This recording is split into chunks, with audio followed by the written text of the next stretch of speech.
Welcome to BB9 news. ముందుగా headlines చూద్దాం. మాచర్లలో ఈవీఎంను ధ్వంసం చేసిన వైసీపీ ఎమ్మెల్యే పిన్నెల్లి రామకృష్ణారెడ్డి. ఆ ఈవీఎంలోని డేటా భద్రంగా ఉందంటూ సీఈఓ ప్రకటన. డేటా భద్రంగా ఉండటం వల్లే రీపోలింగ్ నిర్వహించలేదని వివరణ. పోలింగ్ నాడు మాచర్లలో ఇలాంటివి 7 సంఘటనలు జరిగాయని వెల్లడి.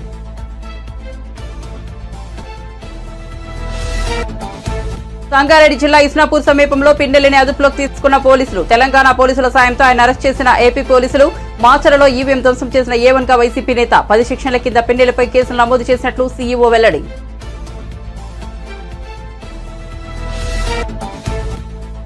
కుటుంబ సమేతంగా తిరుమల శ్రీవారిని దర్శించుకున్న తెలంగాణ సీఎం. 2 రాష్ట్రాలు సుభిక్షంగా ఉండాలని వెంకన్నను కోరుకున్నట్లు వెల్లడి. కొత్త సీఎంతో సత్సంబంధాలతో సమస్యలు పరిష్కరించుంటామని వివరణ.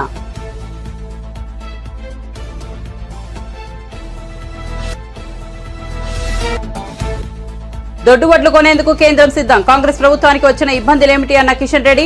కాంగ్రెస్ నేతలు రుణమాఫీ చేస్తామని చెప్పి రైతులను మోసం చేశారని విమర్శ. డిసెంబర్ 9న రుణమాఫీ చేస్తామని మొదలు చెప్పి ఇప్పుడు 15 ఆగస్టు అంటున్నారని మండిపాటు. ఇక వార్త వివరాల్లోకి వెళ్తే ఏపీ ఎన్నికల సందర్భంగా ఈవీఎంను పగలగొట్టిన కేసులో మాచర్ల ఎమ్మెల్యే వైసీపీ నేత పిన్నెల్లి రామకృష్ణారెడ్డిని పోలీసులు అదుపులోకి తీసుకున్నారు. సంగారెడ్డి సమీపంలో ఆయన అరెస్ట్ చేసినట్లు సమాచారం. పిన్నెల్లిని అరెస్ట్ చేయాలని ఈసీ ఆదేశించడంతో తెలంగాణ టాస్క్ ఫోర్స్ పోలీసులు, ఏపీ పోలీసులు ముమ్మరంగా గాలించి సంగారెడ్డి జిల్లా ఇస్నాపూర్ సమీపంలోని ఓ కంపెనీ గెస్ట్ హౌస్ లో ఆయన అరెస్ట్ చేసినట్లు తెలుస్తోంది. ఇదిలా ఉంటే మాచర్లలో ఈవీఎం ధ్వంసం కేసులో పిన్నెల్లిని A1 గా చేర్చినట్లు ఏపీసీ ఈసీఓ ముఖేష్ కుమార్ మీనా వెల్లడించారు. మొత్తం 10 సెక్షన్ల కింద మెమో ఫైల్ చేశామన్నారు. ఐపీసీ, ఆర్పీ, పీడీపీపీ చట్టాల పరిధిలోని 10 సెక్షన్లతో ఆయనపై కేసులు నమోదు చేశామన్నారు. ఐపీసీ కింద 143, 147, 448, 427, 353, 457, 120 సెక్షన్లు, పీడీపీపీ కింద మరో కేసు, ఆర్పీ చట్టం కింద 131, 135 సెక్షన్లతో కేసులు నమోదు చేసినట్లు తెలిపారు. ఈ నేపథ్యంలో ఆయనకు 7 ఏళ్ల వరకు శిక్షలు పడే అవకాశం ఉందన్నారు. ఇక ఈవీఎం ధ్వంసం చేసిన ఘటనను ఈసీ సిగ్గుమాలిన చర్యగా పేర్కొందని, ఇలాంటి ఘటనలపై వెంటనే చర్యలు తీసుకోవాలని ఆదేశించినట్లు సీఈఓ తెలిపారు. ఏపీలోని మాచర్లలో వైసీపీ ఎమ్మెల్యే పిన్నెల్లి రామకృష్ణారెడ్డి ధ్వంసం చేసిన ఈవీఎంలో డేటా సేఫ్ గా ఉందని సీఈఓ ముఖేష్ కుమార్ మీనా వెల్లడించారు. డేటా భద్రంగా ఉండటం వల్లే రీపోలింగ్ నిర్వహించలేదని వివరించారు. పోలింగ్ నాడు మాచర్లలో ఇలాంటివి 7 సంఘటనలు జరిగాయని వెల్లడించారు. అందులో కొందరు ఈవీఎంలను ధ్వంసం చేసినట్లు వెబ్ కాస్టింగ్ లో గుర్తించామని చెప్పారు. ఈ కేసులో ఇంకా కొందరిని గుర్తించాల్సి ఉంటుందని సీఈఓ తెలిపారు. ధ్వంసం చేసిన ఘటనలపై విచారణ ప్రారంభించామని చెప్పిన ఆయన సిట్కు పోలీసులు అన్ని వివరాలు అందించారన్నారు. 20వ తేదీన రెంటచింతల కోర్టులో ఎస్ఐ మెమో దాఖలు చేయడంతో పాటు మొదటి నిందితుడిగా పిన్నెల్లి రామకృష్ణారెడ్డిని పేర్కొనడం జరిగిందన్నారు. 10 సెక్షన్ల కింద పిన్నెల్లిపై కేసులు పెట్టినట్లు సీఈఓ వెల్లడించారు. దీంతో ఆయనకు 7 ఏళ్ల వరకు శిక్ష పడే అవకాశం ఉందన్నారు.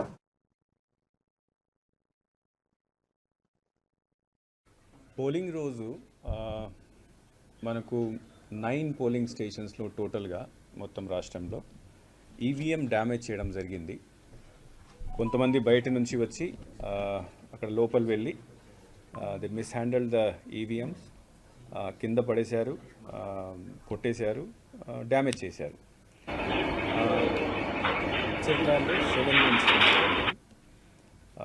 మాకు 12:30 ఆ రోజు 12:30 నుంచి 1:30 వరకు ఎన్ని ఇన్సిడెంట్స్ జరిగినాయి. దాంట్లో ఒక ఇన్సిడెంట్లో పోలింగ్ స్టేషన్ నెంబర్ 202లో,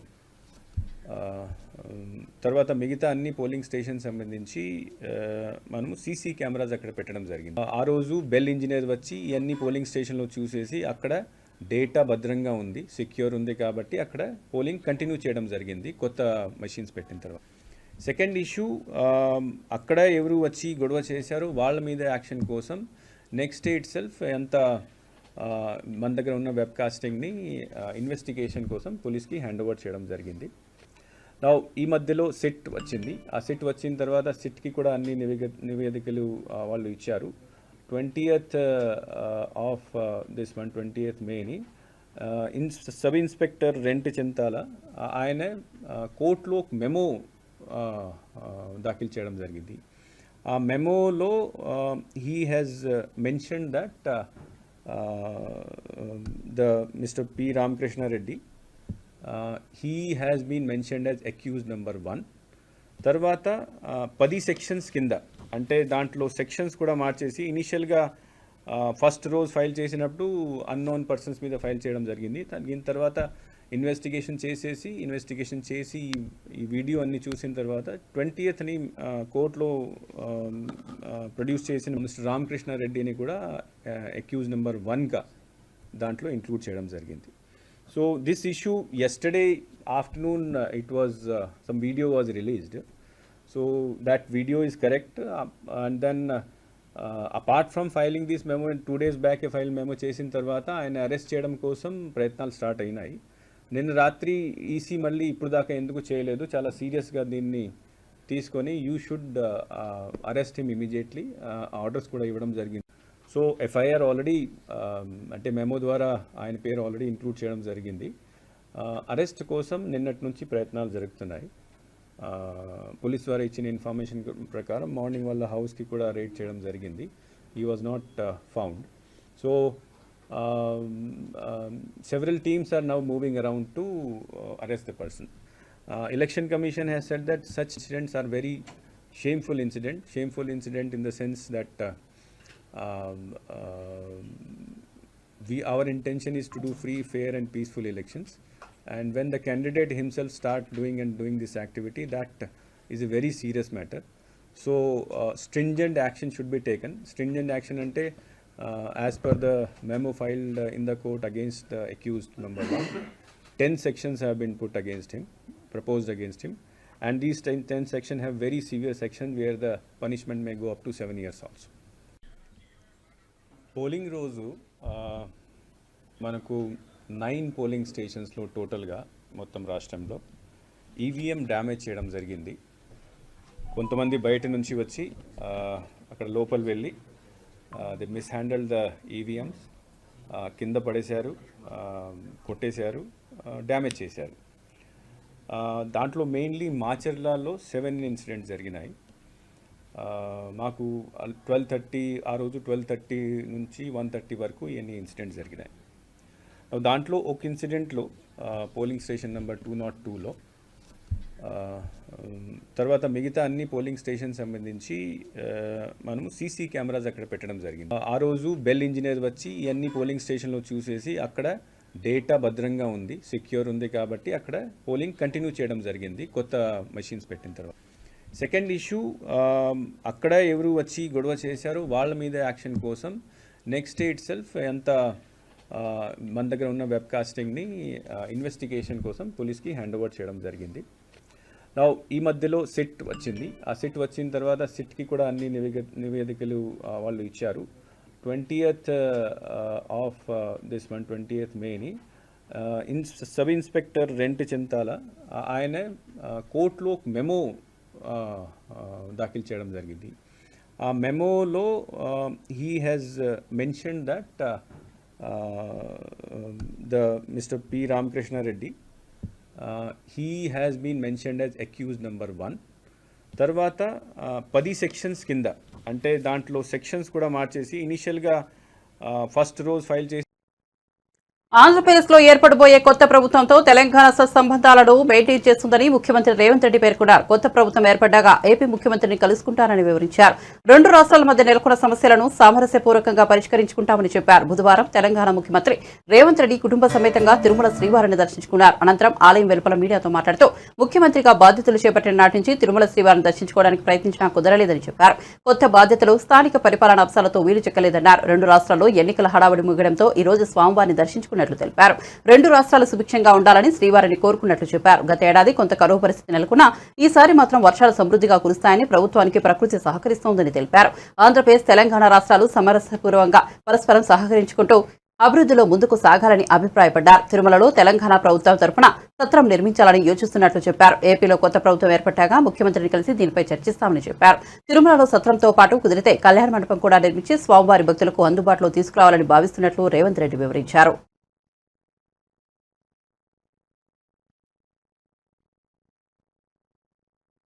పరిపాలనలో స్వామివారి దర్శనం చేసుకోవాలని ప్రయత్నం చేసిన ఎన్నికలు స్థానిక పరిపాలనలో కాస్త సమయం దొరకకపోవడం వల్ల ఈరోజు స్వామివారిని దర్శించుకుని 2 రాష్ట్రాల సత్సంబంధాలు కొనసాగాలని, 2 రాష్ట్రాల అభివృద్ధి పదం వైపు నడవాలని ఆంధ్రప్రదేశ్లో ఏర్పడబోయే ప్రభుత్వం మా రాష్ట్ర ముఖ్యమంత్రితో తెలంగాణ ముఖ్యమంత్రిగా సత్సంబంధాలతో సమస్యలన్నిటిని కూడా పరిష్కరించుకొని కలిసికట్టుగా నడిచి రెండు రాష్ట్రాలు అభివృద్ధి పదం వైపు నడిపించే విధంగా ఒకరికి ఒకరు సహకరించుకొని ముందుకు వెళ్ళాలని ఆకాంక్షించను. అదేవిధంగా తెలంగాణ రాష్ట్ర ప్రభుత్వం తరఫున కొండ మీద ఒక సత్రం నిర్మాణము, కళ్యాణ మండపం నిర్మించి తెలంగాణ నుంచి వచ్చే భక్తులకే కాకుండా దేశం నలుమూలల నుంచి స్వామివారిని సందర్శించుకునే భక్తులందరికీ కూడా సౌకర్యాలు కల్పించడంలో తెలంగాణ రాష్ట్ర ప్రభుత్వం కూడా భాగస్వామ్యం తీసుకోవాలనుకుంటుంది. ఈ ఫలితాల ప్రక్రియ ముగిసిన తర్వాత తప్పకుండా తెలంగాణ రాష్ట్ర ప్రభుత్వం తరఫున సత్ర నిర్మాణానికి అవకాశం ఉంటే కళ్యాణ మండపం నిర్మించి స్వామివారి సేవ కొనసాగించాలని రాష్ట్ర ప్రభుత్వం భావిస్తుంది.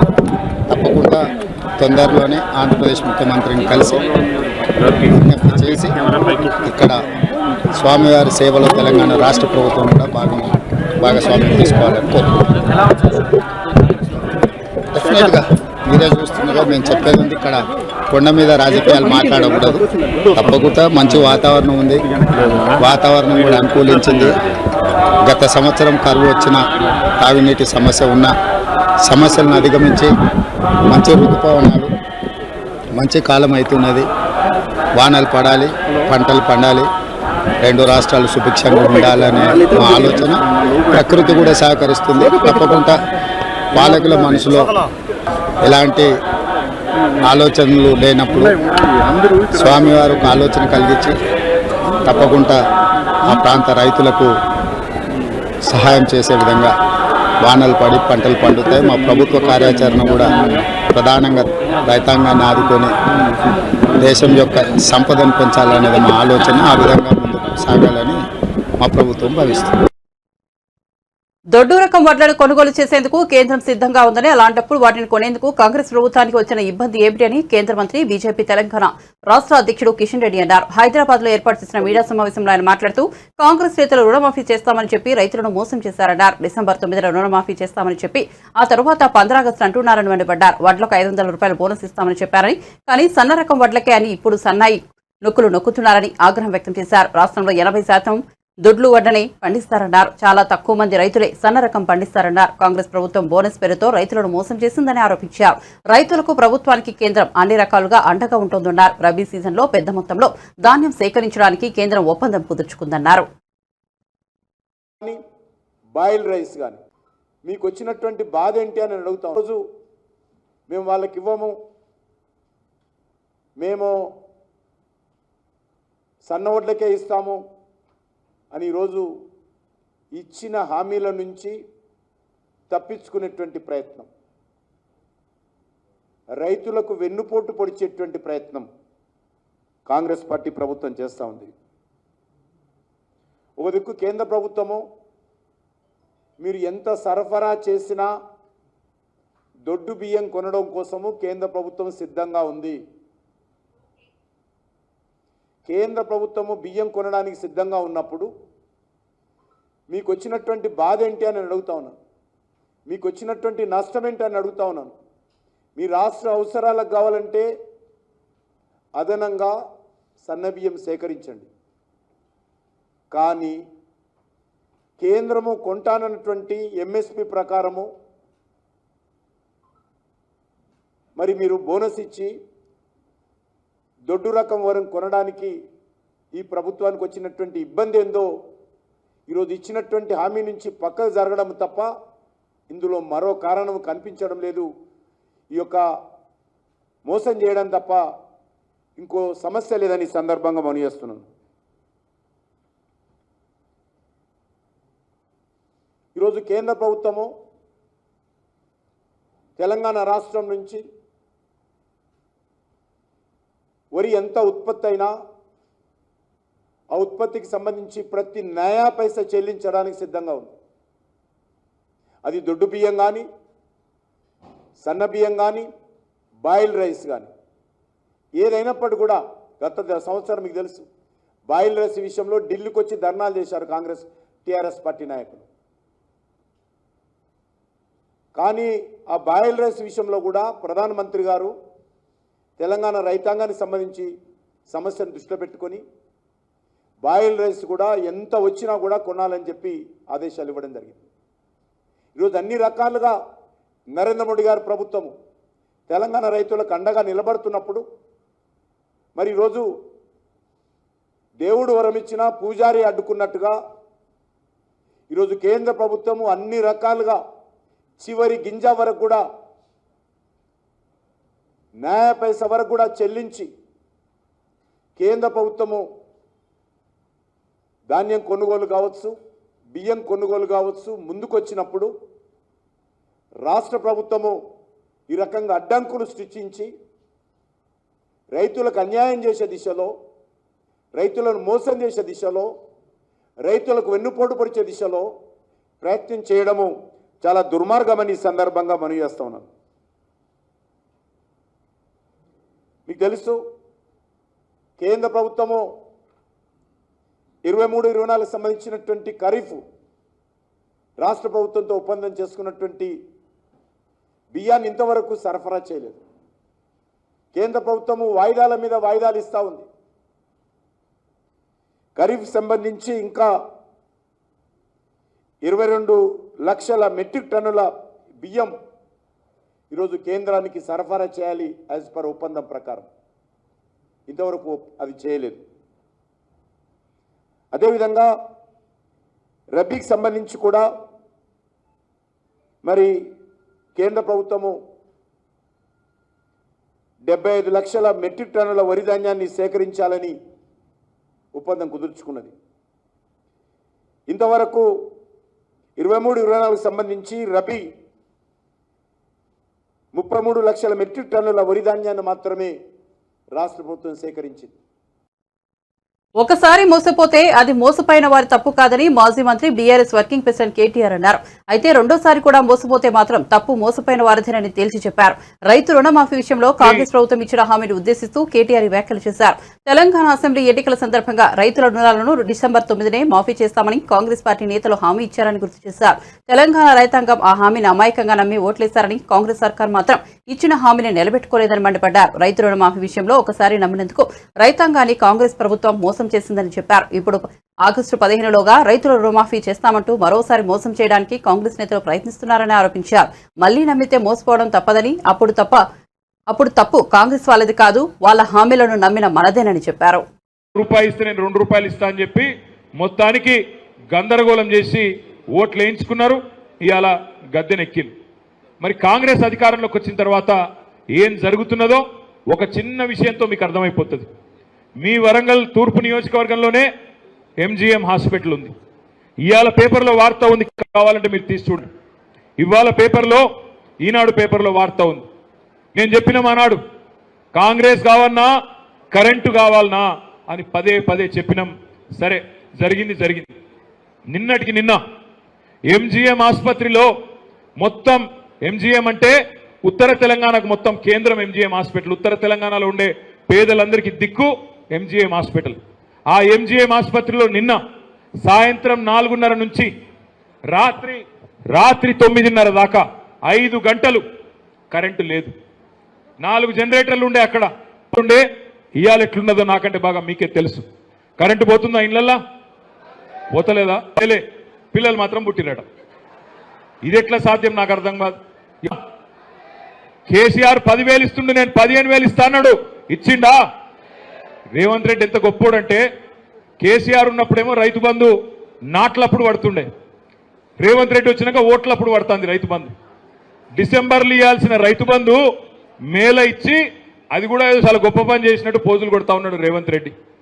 కేసీఆర్ గారు ఓన్లీ భూస్వాములను పట్టించుకుంటుండు. నేను కౌలు రైతులకు కూడా నేను ఇస్తా 15,000 అన్నాడు. ఒక్క కౌలు రైతు కన్నా ఇచ్చిండా? రైతు కూలీలకు నెలకు 1000 రూపాయలు ఇస్తా అన్నాడు. ఒక్కలకన్నా ఇచ్చిండా? రైతు బిడ్డలైన మీరు నిరుద్యోగులు, గ్రాడ్యుయేట్లు ఒక మాట ఆలోచన చేయండి. 2 లక్షల ఉద్యోగాలు ఇస్తా అన్నాడు. ఒక్క నోటిఫికేషన్ ఇయ్యలే. మీకు మాట ఇచ్చిండు. ఏమన్నాడు? ఒక్క ప్రవేశ పరీక్ష కూడా, ఒక్క ఎంట్రన్స్ టెస్ట్ కూడా పైసలు తీసుకోను అన్నాడు. రూపాయి రుసుముండది అన్నాడు. మేనిఫెస్టోలో పెట్టిండు. కేసీఆర్ ఇక టెట్ రాసిన వాళ్ళు ఉన్నారు ఎవరన్నా? ఏపీలో ఎన్డీఏ కూటమికి 150కి పైగా సీట్లు వచ్చినా ఆశ్చర్యం లేదని టీడీపీ అభ్యర్థి రఘురామకృష్ణరాజు అన్నారు. విశాఖలో నిర్వహించిన టీడీపీ నేతల మీడియా సమావేశంలో ఆయన మాట్లాడారు. ఈవీఎంలను తెలుగుదేశం నేతలు ధ్వంసం చేశారని ఆరోపించిన పిన్నెల అరాచకాలను మీడియాలో అందరూ చూశారని రఘురామరాజు ఎద్దేవా చేశారు. ఎన్నికల తర్వాత జగన్మోహన్ రెడ్డి రాజకీయ చిత్రపటంలో కనిపించారని విమర్శించారు. గతంలో ఎన్నోసార్లు ఓటింగ్ పర్సంటేజ్ పెరిగితే అది ప్రభుత్వ వ్యతిరేకత అనేది ఆల్మోస్ట్ 80% ఆఫ్ ద ఎలక్షన్స్ లో నిరూపితమైంది. అంతేకాకుండా ఉద్యోగస్తులు ఎప్పుడైతే ఒక వ్యవస్థ మీద తిరగబడితే ఆ ఎలక్షన్ లో నెగ్గిన దాఖలాలు అయితే 100% కూడా లేవు. ఉద్యోగస్తుల వ్యతిరేకత ఉన్నప్పుడు ఆ ప్రభుత్వం వచ్చిన దాఖలాలు లేవు. ఈ రెండు కారణాలని మనం కలుపుకుంటే 100% ఫుల్ ప్రూఫ్ జగన్మోహన్ రెడ్డి అనే వ్యక్తి రాజకీయ చిత్రపటంలో ఈ ఎన్నిక తరువాత ఉండటం అన్నది జరగదు. జగన్మోహన్ రెడ్డికి స్పష్టంగా తెలుసు అతను ఎత్తిపోయాడని. కాకపోతే ఏ 14,000 కోట్లు అయితే ఎన్నికలకి ఒక రోజు ముందు గతంలో 6 నెలల ముందు నొక్కిన బట్టల తాలూకు డబ్బులు రిలీజ్ చేయాలనుకున్నాడో దాన్ని ఇతర కాంట్రాక్టర్లకి 25% కమిషన్ తీసుకుని వెనక్కి వాళ్ళకి ఇవ్వటం కోసం మనం వస్తున్నాం.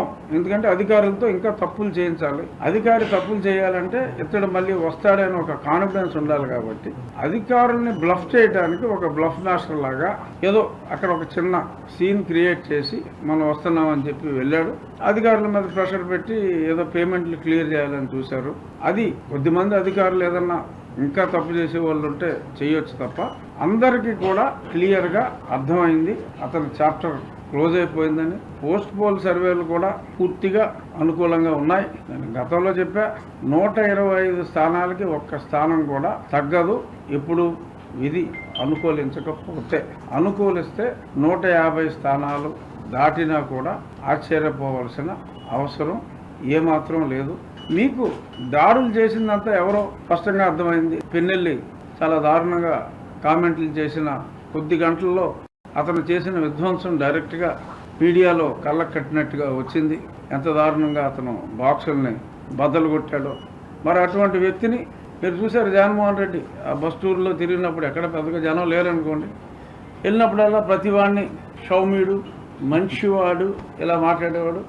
పిన్నెల్లి గారిని కూడా రామకృష్ణ చాలా మంచివాడు, ఇప్పటికే మంచి పదవి ఇచ్చా, ఇంకా మంచి పదవిలో పెడతా, మంచివాడు కాబట్టి ఓట్లేయండి అన్నాడు.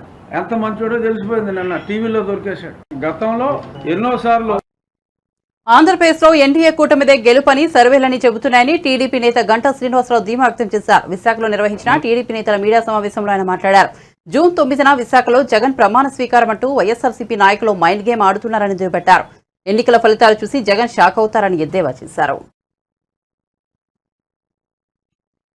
13వ తారీఖు పోలింగ్ అయిన తర్వాత ఆ పోలింగ్ సరళి కానీ పోలింగ్ ముందు జరిగిన పరిణామాలు కానీ చూస్తూ ఉంటే ఎన్నిక అనేది ఏకపక్షంగా కూటమి వైపు ప్రజలు మొగ్గు చూపారనేది మనకు అర్థమవుతా ఉంది.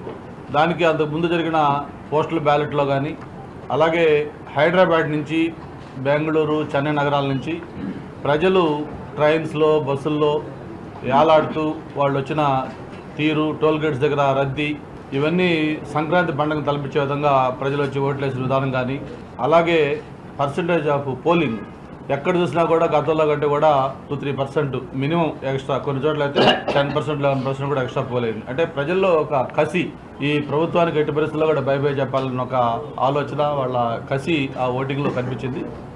వీటన్నిటితోటి అంతేకాకుండా మనం పోలింగ్ అయిన తర్వాత కూడా 175 కాన్స్టిట్యున్సీల్లో మరి చంద్రబాబు నాయుడు గారు, పవన్ కళ్యాణ్ గారు, అలాగే పురంధేశ్వరి గారి ఆదేశాల మేరకు మొత్తం రివ్యూలు కూడా చేసుకుంటే బూత్ వైజ్ కూడా అనాలిసిస్లో ఎక్కడ చూసినా కూడా ఒక పాజిటివ్ వేవ్ కూటమికి కనిపించిన విషయం మనం చూస్తూ ఉన్నాం. అయితే దీన్ని డైవర్ట్ చేస్తూ వైసీపీ నాయకులు, జగన్మోహన్ రెడ్డి గారు మొన్న లండన్ వెళ్ళే ముందు ఆయన పీకే టీం ఏదైతే ఐపాక్ టీం ఉందో ఐపాక్ టీంతో మాట్లాడినప్పుడు ఆయన చేసిన కామెంట్స్ కానీ ప్రజలు షాక్ అవుతారని చెప్పాడు. ప్రజలు, దేశం కూడా డెఫినెట్గా మేము కూడా అంటా ఉన్నాం. ఎందుకంటే ఖచ్చితంగా షాక్ అవుతారు. ఎందుకంటే ఆ రిజల్ట్స్ అంత ఏకపక్షంగా కూటమి వైపు రాబోతా ఉంది.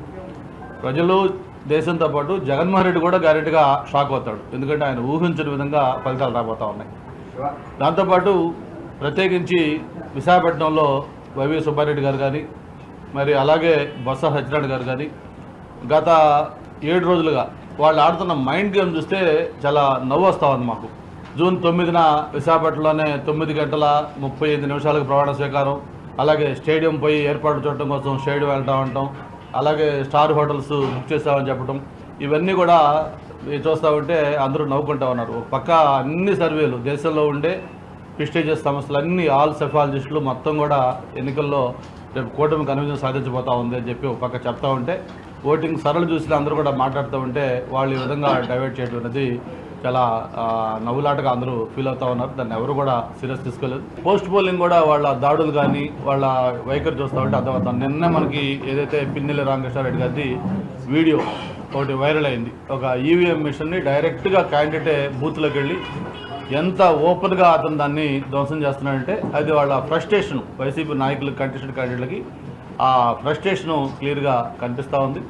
4వ తారీఖు దాకా వాళ్ళు ఎన్ని ప్రయత్నాలు చేసినా ఎన్ని చేసినా కూడా పబ్లిక్ తీర్పు ఏంటో ఆల్రెడీ బాక్స్లో నిక్షిప్తమై ఉంది.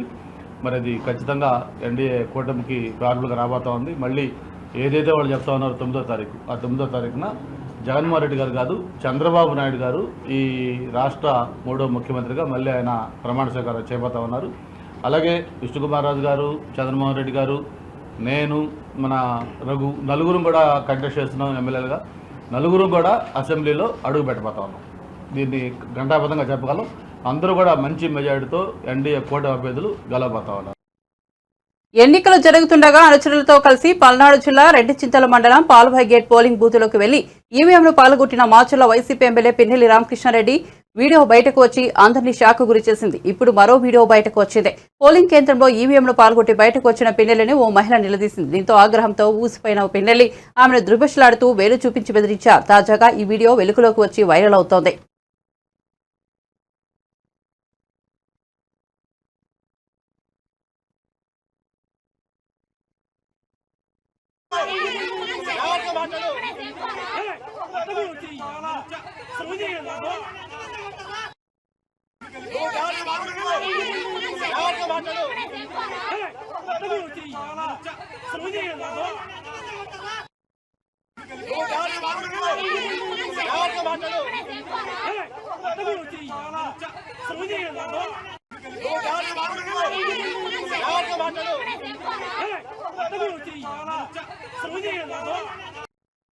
బులెటిన్ ముగించే ముందు హెడ్లైన్స్ మరోసారి చూద్దాం. మాచర్లలో ఈవీఎంను ధ్వంసం చేసిన వైసీపీ ఎమ్మెల్యే పిన్నెల్లి రామకృష్ణారెడ్డి. ఆ ఈవీఎంలోని డేటా భద్రంగా ఉందంటూ సీఈఓ ప్రకటన. డేటా భద్రంగా ఉండడం వల్లే రీపోలింగ్ నిర్వహించలేదని వివరణ. పోలింగ్ నాడు మాచర్లలో ఇలాంటివి 7 సంఘటనలు జరిగాయని వెల్లడి. సంగారెడ్డి జిల్లా ఇస్నాపూర్ సమీపంలో పిన్నెల్లిని అదుపులోకి తీసుకున్న పోలీసులు. తెలంగాణ పోలీసుల సాయంతో ఆయన అరెస్ట్ చేసిన ఏపీ పోలీసులు. మాచర్లలో ఈవీఎం ధ్వంసం కేసులో ఏవన్గా వైసీపీ నేత. 10 సెక్షన్ల కింద పిన్నెల్లిపై కేసులు నమోదు చేసినట్టు సీఈఓ వెల్లడి. కుటుంబ సమేతంగా తిరుమల శ్రీవారిని దర్శించుకున్న తెలంగాణ సీఎం. 2 రాష్ట్రాలు సుభిక్షంగా ఉండాలని వెంకన్నను కోరుకున్నట్లు వెల్లడి. కొత్త సీఎంతో సత్సంబంధాలతో సమస్యలు పరిష్కరించుకుంటామని వివరణ.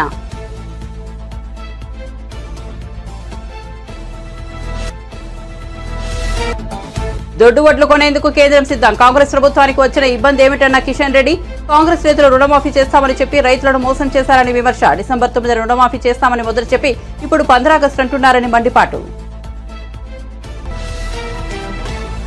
మరిన్ని అప్డేట్స్ కోసం చూస్తూనే ఉండండి BB9 న్యూస్.